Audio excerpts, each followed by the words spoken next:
with Charles Kraft. This is Deep Level Healing.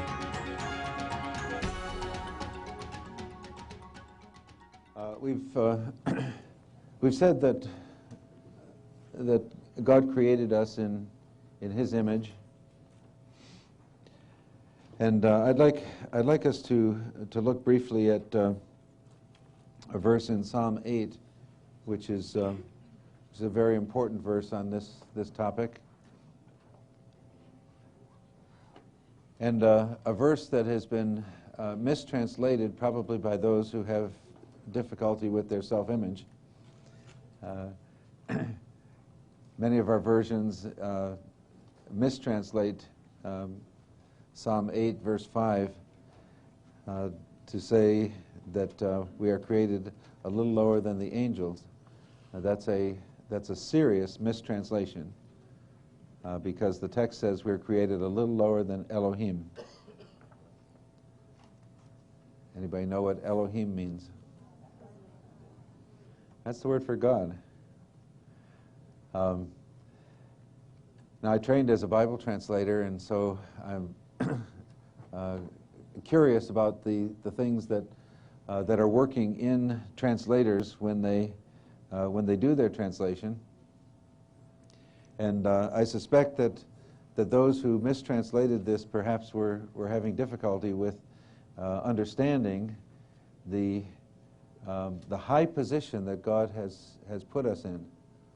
And so they used a possible translation of Elohim, but it's rarely the correct translation, and they said that we were created a little lower than angels. But that translation is wrong. The translation should be we are created a little lower than God Himself. And that's a fact, whether we believe it or not, or whether we feel it or not. And I asked you yesterday how many of you felt like God's masterpiece, and that's the place to start, because our feelings are so important. Now, these feelings of unworthiness, feelings of inadequacy, feelings of not being wanted, these start oftentimes back in the womb. And I'm not quite sure why God allows it to be so tricky, why He allows us to just sort of ignore the tremendous effect that a mother's feelings has on her children, unborn children. But the fact seems to be that many of us are damaged clear back in the womb. There are probably many of us that were not wanted. Our parents got pregnant when it was inconvenient, or by mistake, or even through bad things like rape or whatever. And that then tends to leave a mark on us that we carry through childhood and up into adulthood, and often quite unconsciously have no idea where that problem came from. I worked with a woman one time. She was a pastor's wife, and she was a church organist, actually.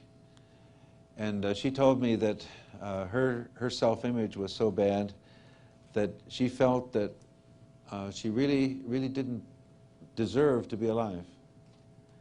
That she had come into the world and was taking somebody else's space. That she didn't understand why God allowed her to live, and the upshot of it was that she was just filled with shame. In fact, in their church, they had a center aisle and then aisles around the side. And when she would come into the church, she said if there was anybody sitting in the seats, she would never go down the center aisle, even to go up to play the organ. She would always go around the side and down the side aisle, play the organ, and then go back out the same way, trying to hide from the people.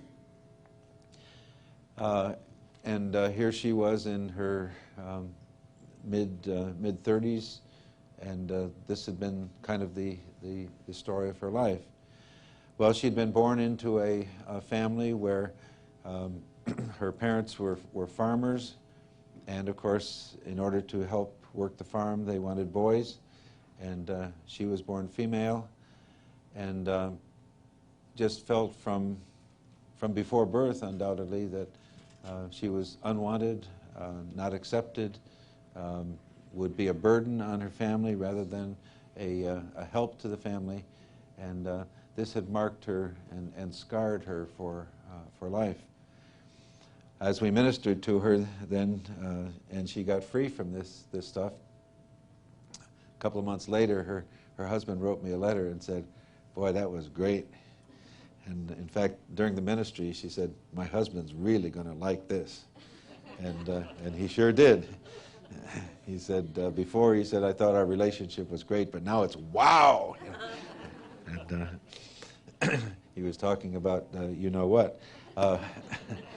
He says, "You can make a lot of money at this." But over and over with the hundreds of people that God has given me the privilege of ministering to, I find that the biggest problem, bar none, is self-image. Now, the world talks a lot about self-image. We've got quite a lot in the secular literature about self-image, but they've got a major problem, and that is they always start with us as animals and try to build up our self-image from our animal nature. And you can't get there from there. You got to start where God starts, with us created in His image, created a little lower than Himself. He says we are in His image, and I don't have a clue what that means, but it sounds good, doesn't it?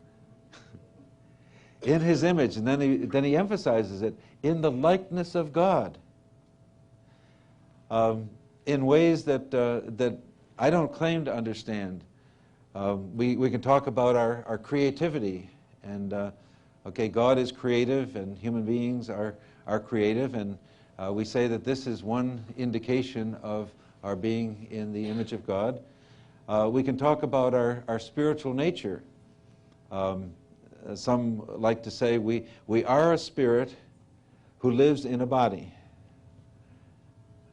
It's not the body is not the real us. The body is the capsule or the container in which we spiritual beings live. And surely that's at least part of what being in the image of God is like. That we are basically spiritual beings, and we can probably think of others. But there's one thing for sure, and that is, if we believe the Scriptures, and we do, we are God's masterpiece, the highest form of His creation, even in the morning when we look in the mirror, and it doesn't look like it. And even when we don't feel like it. Now, this kind of pre-birth experience can stamp us with a negativity towards ourselves. And then, of course, as we grow up, many of us have experienced abusive experiences.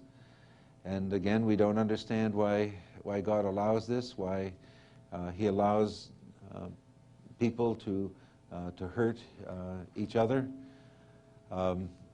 But this is a part of what happens in life, and many of you have been abused one way or another as children. We think of sexual abuse, which is one of the enemy's favorite tactics because it's so invasive and so destructive to that central core of us, that spiritual and emotional part of us that gets misused. We think of physical abuse. I worked with a man who was about 45 years old one time, and he told me of an event when he was 5 years old. And apparently this was not the only time this kind of thing happened, but his mother gave him a lunch to take to school, and he took it to school, and there was an apple in that lunch, and he thought would be really great to give this apple to his father. If he could just, he would save that apple. So he ate the rest of the lunch. He came home, and he presented this apple with all kinds of sincere desire to please his father. His father's reaction was, "Why didn't you eat your lunch?" And he beat the tar out of him. That kind of thing just marks him. He said, "My problem now is I'm starting to feel, but I can't cry." He said, "Because I took a vow at that time that I would never let my dad see me hurt. I would never let him know that I was hurting. I would never shed tears. I would never cry." And he says, "For 40 years now, I have never shed a tear." And God was working in his heart so that now he wanted to be able to release those emotions. And he cried that night for the first time in 40 years. But that kind of experience, I suppose we can say, okay, his dad was probably quite upset because he thought that this boy had disobeyed his mother and not eaten his lunch. But from the boy's point of view, he wants to present a gift to his father, and he gets beaten up for it. And various kinds of things like this, often well-meaning, sometimes just plain evil, where there is physical abuse. And then, of course, there's the whole area of emotional abuse. And if we asked for a show of hands, probably a majority of you would have heard your parents say things like, "Shame on you." You never can get it right. Or, "How many times have I told you to do it this way and you never listen to me?" Various kinds of things like this that mark us, that dig into our psyches in very damaging ways. Now, one of the responses to these things is to take vows. The way my parents treat me, when I grow up, I'm never going to have kids. That's a vow. Now, we've talked a little bit about rules of the universe, and there seems to be a rule of the universe when we say something like that the enemy is able to come in and take advantage of it and make it work. These vows become not simply words, they become empowered, and they become a part of us. Or our parents are fighting, and we say, "When I grow up, I'm never going to get married." Or, "If I get married, I'm never going to have children." Or, "I'm never going to be like my mother." How many of you have ever said that? "I'm never going to be like my mother"? For how many of you did it not work?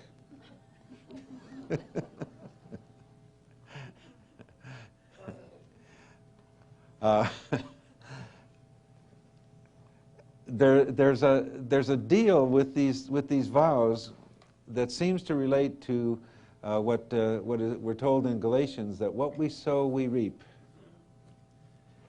And when we sow a vow that I will not be like my mother, or I will not be like my father, or something like that, the reaping seems to get us at the other end, and it reinforces what we didn't want.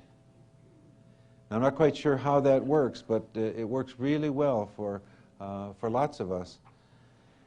And so we we take these vows and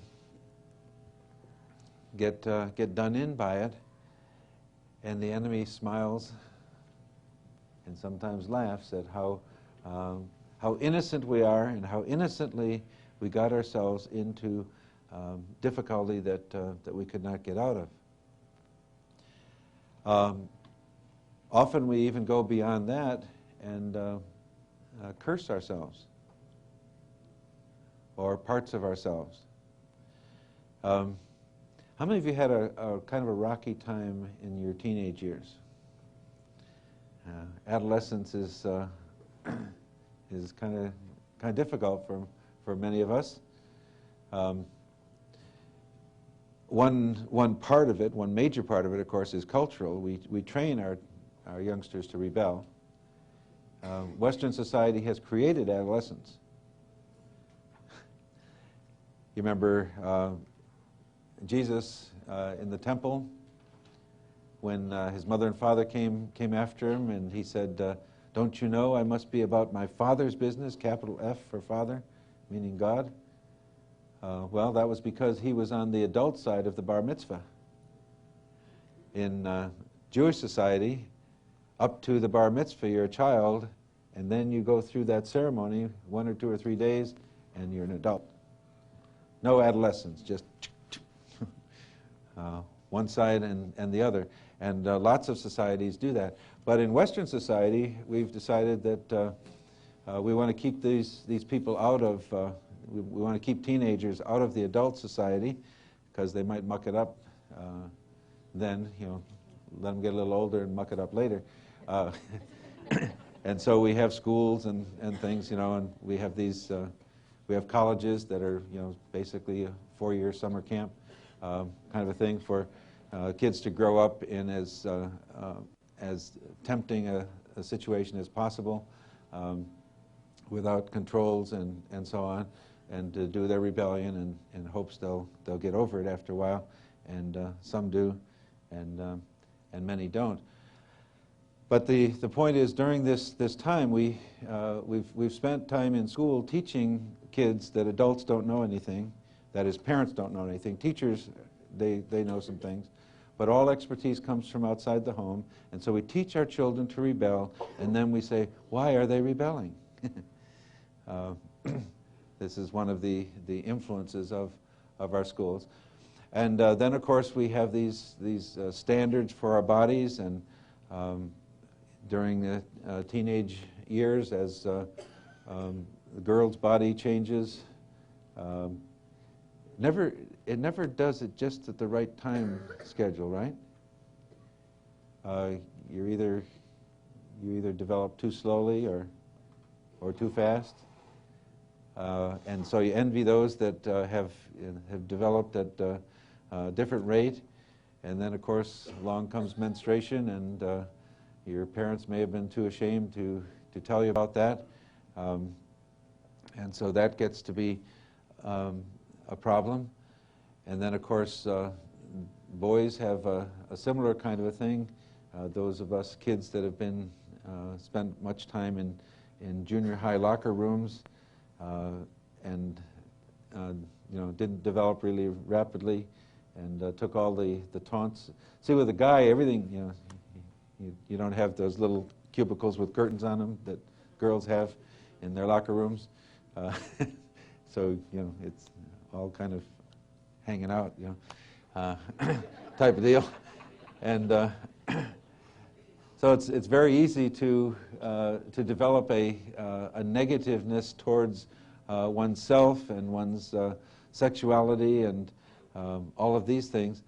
And boy, the enemy is right there, taking every opportunity to slam us, to put thoughts in our minds, to put words into us, often reinforced by the things that our parents have said, and often reinforced by misunderstandings. None of us understand our parents, and none of us understand ourselves, and it's a wonder that we survived those years.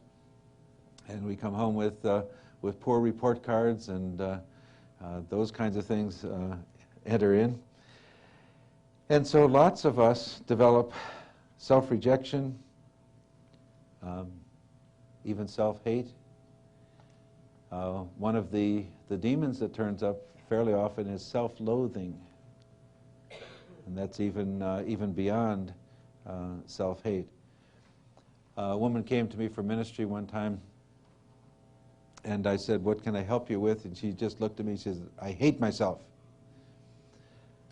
Well, I said to her, it usually takes me about 30 seconds to figure that out, but you've come right out with it, so here we go. We don't have to figure it out. Okay, now see Satan's strategy in this. His mission is to destroy. He's always there. Now, one of the things that I think is really unfair is that he gets to work full-time on us. See, we have to do things like jobs and school or whatever. I mean, we have other things that we have to do, but the enemy gets to work on us full-time. And so I believe in the satanic kingdom that there are demons assigned to each one of us, whether they live inside us or not. They're assigned to look for weaknesses.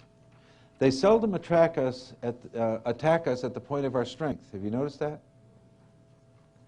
They like to get us at our weakest points, and they seldom even attack us at the weak points when we are strong, when we are, we've had enough sleep and people are treating us well and that kind of thing. But you get a little tired, you get your resistance down a little bit, then is when the enemy likes to attack. He doesn't play fair. On several occasions in dealing with demons, a demon has said to me, "You're not fair." And I've said something, "You're a demon, you're talking to me about fairness?" I said, "Are you fair?" "No." "But I'm a demon." He says, "You're a Christian, you're supposed to be fair." Well, I said, I'm fair to people, but I'm not fair to demons. Anyway, they're not fair. They attack us at our weakest point. Satan is sterile, so he cannot create. He is, and so he envies us our sexuality. Does that suggest why he attacks it so much? Attacks the parts of us that he is most envious of.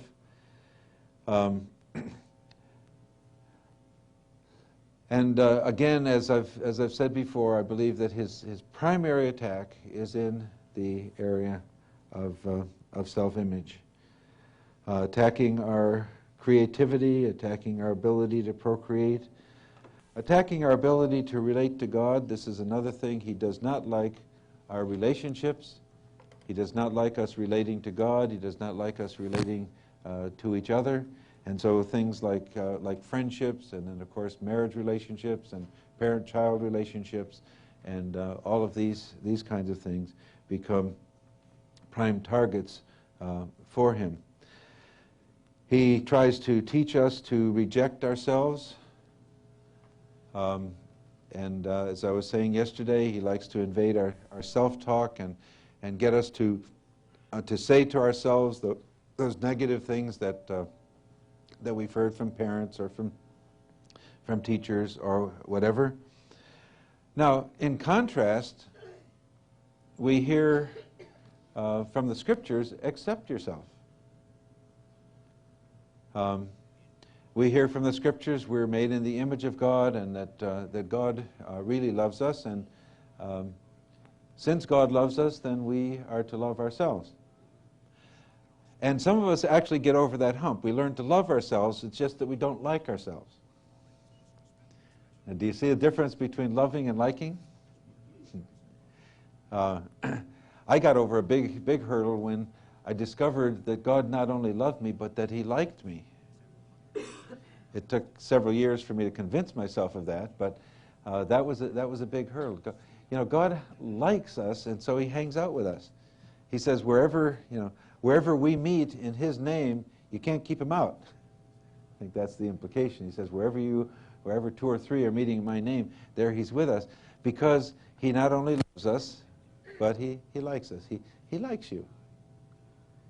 With all of your faults and difficulties and whatever, he likes you. But the enemy doesn't want us to know that. He doesn't want us to accept ourselves. And he even uses preaching. What does preaching about our sinfulness do to us? See, if we already are filled with some people call toxic shame, then we hear preaching about sinfulness. Yep, that's right. You know, I'm no good. I'm totally rotten, and so on. In fact, in some churches, they have a liturgy that remind us to beg God for forgiveness over and over and over again. I really resent those kinds of things. I think the way the Scripture reads is, if we have sinned, we ask His forgiveness, and He forgives us, and it's over. And we don't have to keep crying out, "Oh God, be merciful to me, be merciful to me."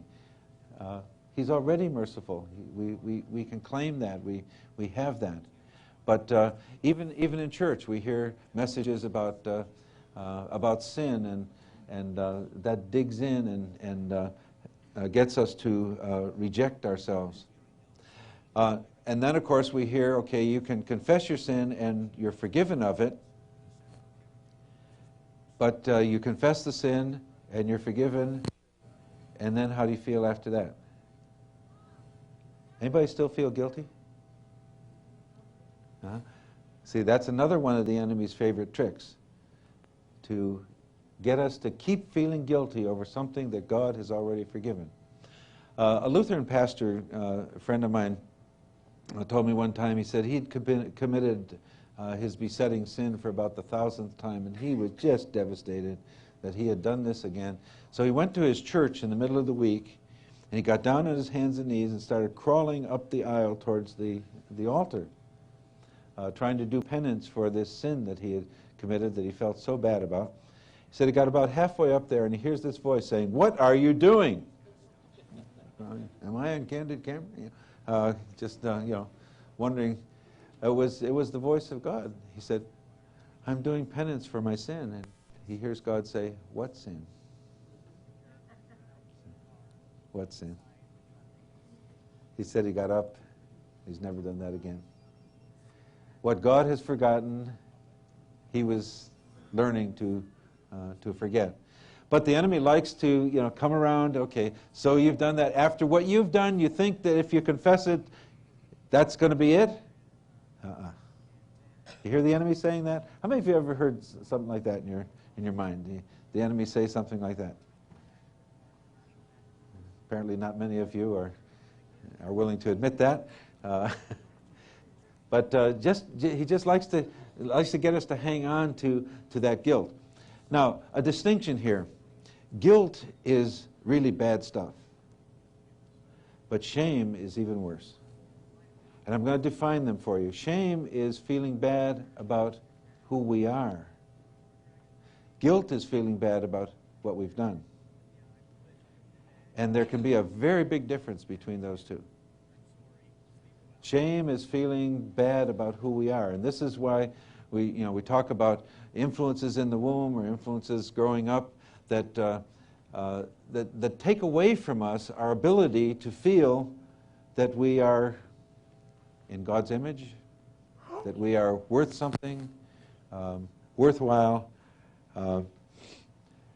For some people, when I say, okay, we are princes and princesses, it just kind of bounces off them. And that's that. Okay, so God says we're princes and princesses. So-and-so looks like a princess, but that doesn't apply to me. Well, if you talk to the person that looks like a princess, she probably thinks that somebody else looks like a princess, but that doesn't apply to her. I've had marvelous princesses come in for ministry who thought they were ugly. In fact, on a few occasions, I've come up with a demon called ugly. And one occasion, here was a woman about 55 years old, a single woman missionary, and she was beautiful for for her age and all. I mean, she was just really, but she had a demon called Ugly. And I said to Ugly, what's your job? He says, to convince her she's ugly.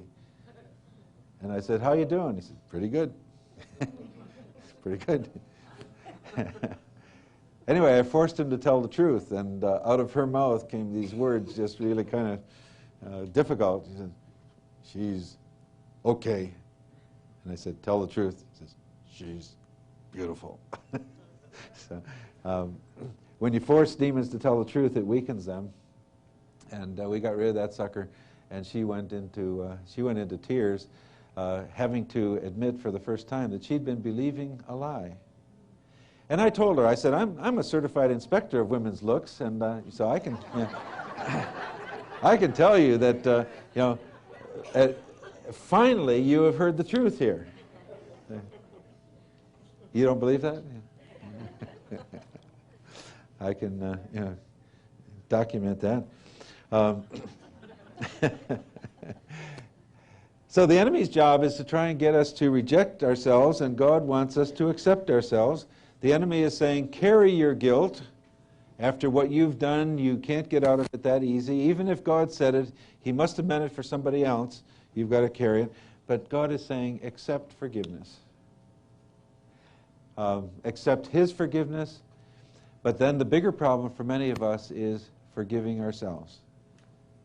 We often have a really difficult time forgiving ourselves. The enemy says you're unworthy. You don't deserve to be here. You're a mistake. Look at what your parents did. They didn't want you. Nobody wants you. You're a mistake. And God says, before I planned the world, this is Ephesians 1:4, a really great verse. Before I planned the mountains and the rivers and the universe, I planned you. You see, you were in God's mind before you were in your parents' mind. Now, how big is God to plan all of us, way back when? That one is a real puzzle. But we're told that he chose us from before the foundation of the world, and if he chose us, then he knew we were going to come, and he planned us. And I have this picture of God, putting couple after couple together, and just preserving the gene pool so that we'll, get down to that wonderful moment when our parents came together. And then he's got a real big problem, because, you see, when our parents came together, there was something like, they tell us, 200 to 300 million sperm. And of course, our mothers produce, 100 or so eggs. And there's only one that's just right for you. So here's God, with these sperms, no, not you, not you. Yeah, you're the one. Yeah, get out of here. You got it. Yeah, you're. So just the right sperm will be the one that combines with that egg. Do you think God cared that much about you?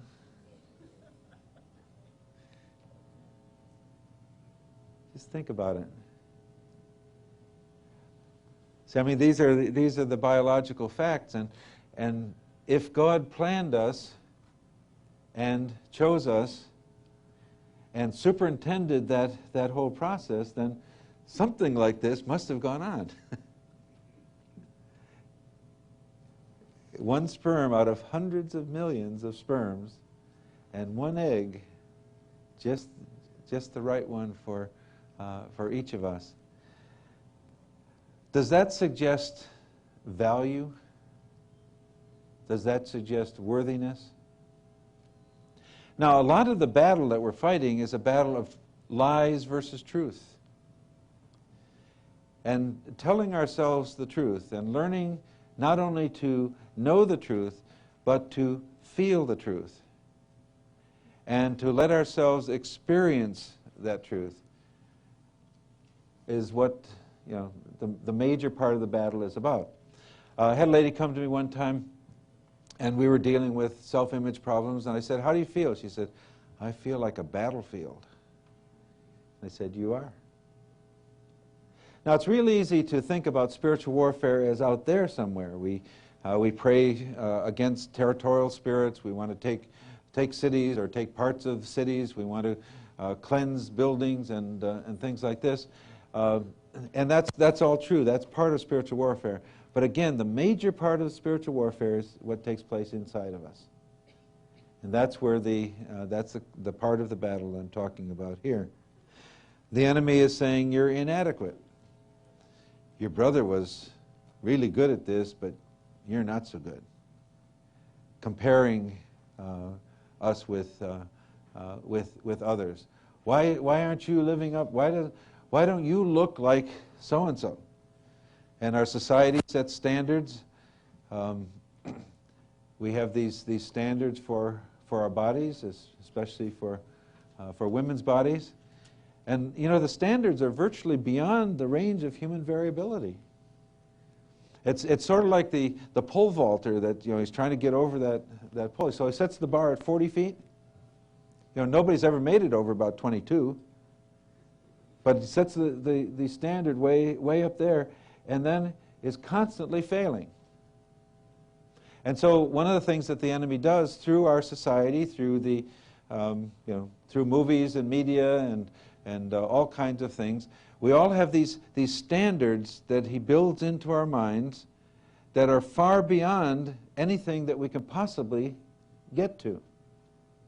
And so we're set up to fail. See, if the standard is 100 and you can never get beyond 50, then he convinces us that we shouldn't lower the standard, because that would be kind of cheating.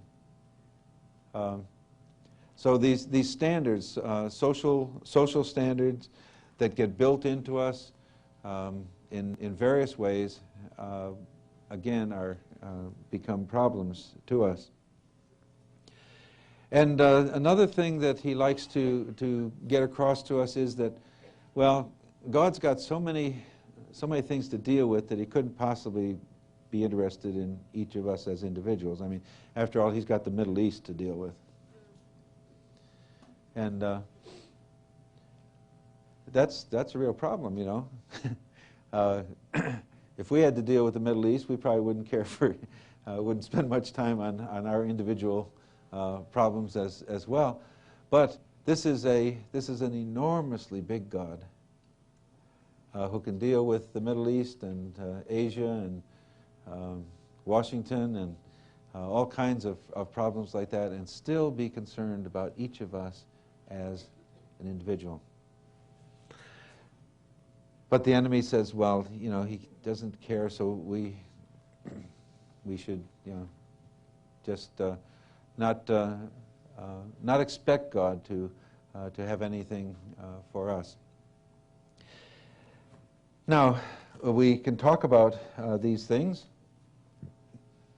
and then we need to do something about them. And as a preliminary, I'd like us to think about, do you like yourself or do you dislike yourself? Do you like your body or do you dislike your body? Some of us have trouble with our names. Anybody here that doesn't like your name? Okay, a couple that are willing to admit it. I was speaking about cursing our bodies one time, and a lady raised her hand and she said, I think I've cursed my hair. And I looked at her and I thought so too.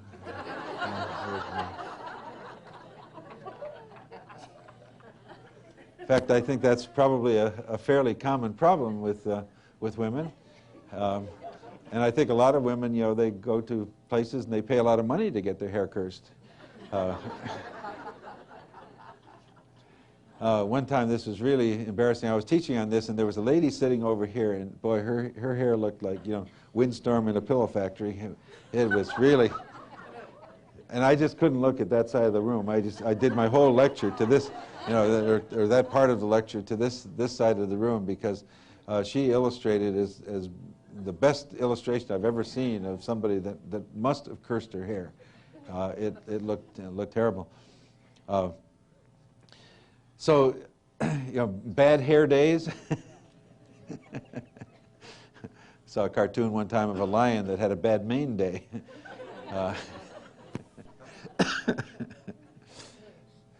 But things that we don't like about ourselves. I don't know when words constitute a curse or not, but I do know that a lot of people who say things like, I hate my hips, or I hate my hair, or I hate this about me, that the enemy is able to invade somehow and treat those words as a curse. And in that way get a grip on us, and we're usually quite unconscious of it. The good news is we can break those curses. We can break that stuff. Disliking names. How many of you have ever wished you were someone else? That was one of the problems that I had. I would look at other people and I wish I could be that person. I wish I. Now that's another kind of a curse or a vow type of a deal. Many have even gone to the extent of using drugs and so on to try and escape these kinds of things. And then, of course, a lot of us are approval addicted. If people approve of us, then we have a good day. If somebody seems to disapprove, thing goes right down, and we've got a problem. Or performance-oriented. Somehow we've gotten the impression if we perform well in studies or in athletics or whatever, then our parents will approve of us. If we don't, then they disapprove of us, and we disapprove of ourselves. I've felt this quite deeply. I went out for several athletic teams in high school and got cut from every one. Never made a team in high school. And here, my dad was a great athlete, and I so much wanted to be like him, and so much wanted to prove myself to him. And the assumption was if I could just get good at some sport, then maybe he'd notice me. And, well, I went to college with three things in mind: prepare for missionary work in Africa, find a wife, and prove myself to my dad by getting good at sports. I'm happy to say that all three of those things happened in college, but college was 1,000 miles away from my home, and he never got to see me play. But it was just that drive to try and do something to win his approval, in hopes that he would think better of me, and in hopes that maybe I would think better of myself. Meanwhile, going around with a self-image kind of like Charlie Brown, walk around like this, you get a good view of your feet, and believe that if anything goes right, it's a mistake, because it's normal for things to go wrong. Murphy's Laws, where'd those come from? All of those things, whatever can go wrong will go wrong, and on and on and on. Now, the best defense is a good offense. And so I would like us to to move into the offense right now, to try and help ourselves to experience and feel who we are. And so I'd like us to, again, close our eyes. Maybe it's not quite so dangerous early in the morning as it was last night.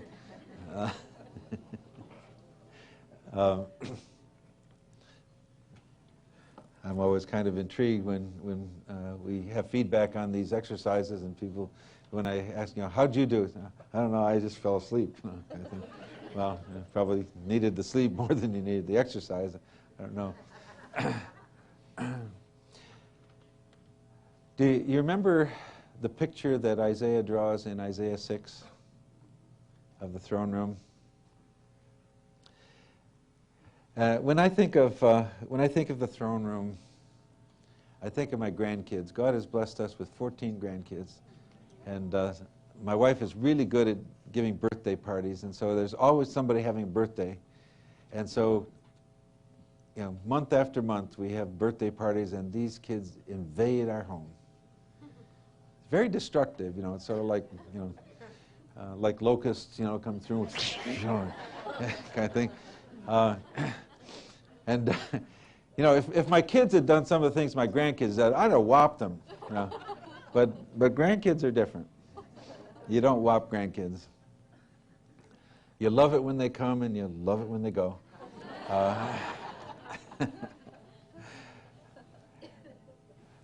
But you see, here's this throne room, and Jesus sitting on his throne. And Isaiah draws this awesome picture. And the angels are worshiping. Must be the Majesty or Hallelujah chorus or something playing in the background, and they're singing, "Holy, holy, holy, Lord God Almighty." All the world is worshiping him. Let yourself get into that picture. Let yourself feel the awesomeness of the presence of God.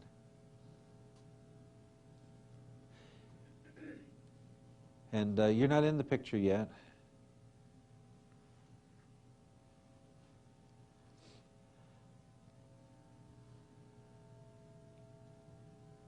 But now I think of a verse in Hebrews that says, "Come boldly before the throne of grace." And so I want you to come through the back door and into God's presence as grandchildren.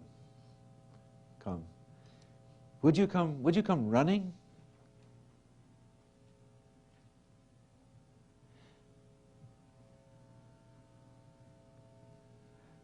Some people think I'm important, but my grandkids just know me as Grandpa. God is real important. But let him be your grandpa. Because he himself has said, you can come boldly, you can come running. So come running to him. Some of you would like to jump up on his lap and sit there. Others, you may want to kneel down before him or stand beside him.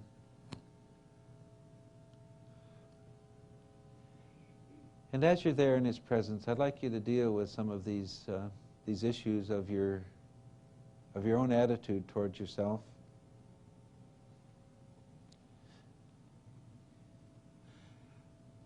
I'd like you to do something that for many of you may be real hard.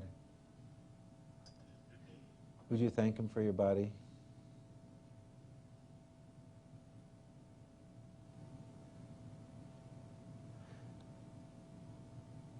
And would you thank him for your mind?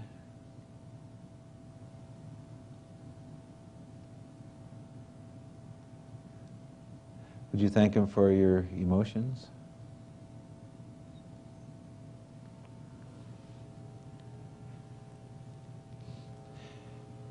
And as you do that, would you reflect on negative things that you've said to yourself?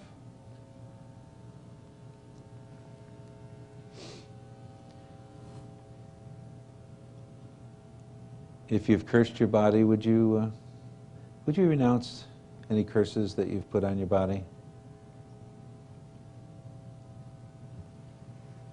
You may want to say it just generally. If I have cursed my body or any part of it, I renounce those curses. I retract them, and I cancel all rights that I've given to the enemy through those negative things that I've said toward myself.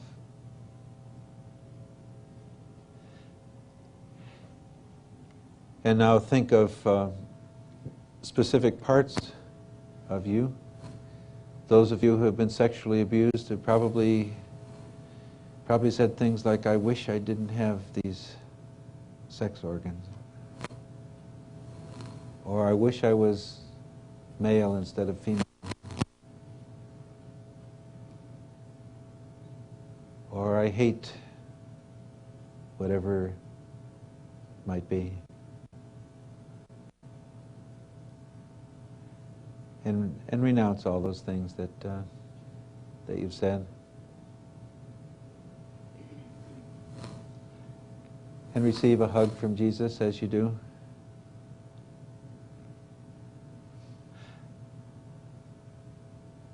Lord Jesus, thank you for our bodies.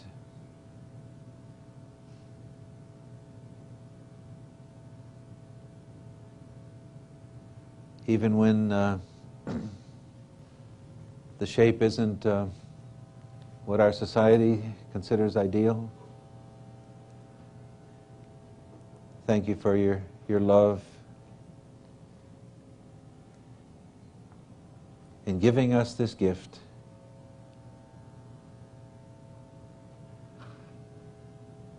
And allowing all of the parts to work.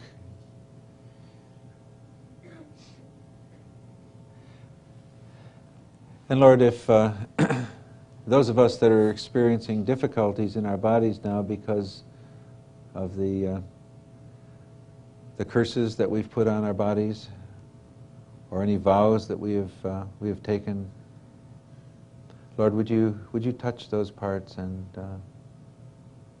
release us from the pain, the hurt.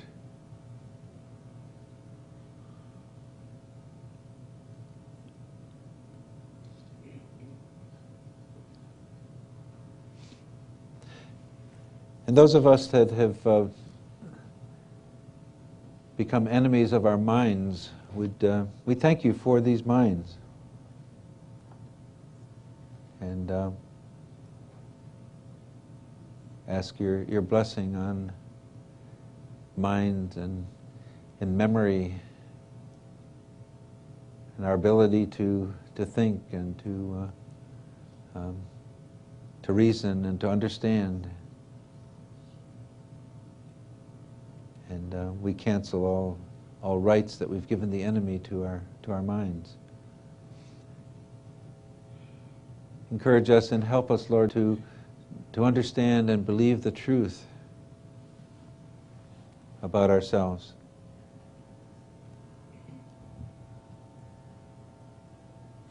To release ourselves from the lies of the enemy about who we are, about who you are, about what's going on in the world. I speak against doubt and discouragement.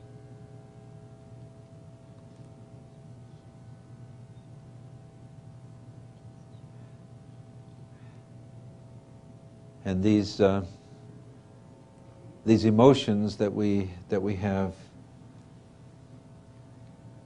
Lord, thank you for them.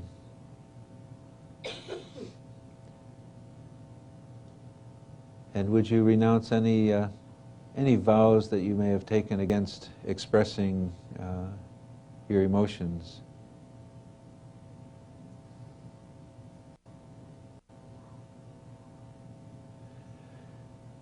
Especially us guys need to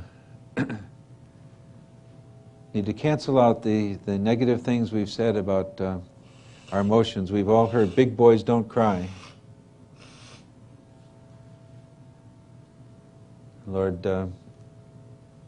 help us to release ourselves to feel.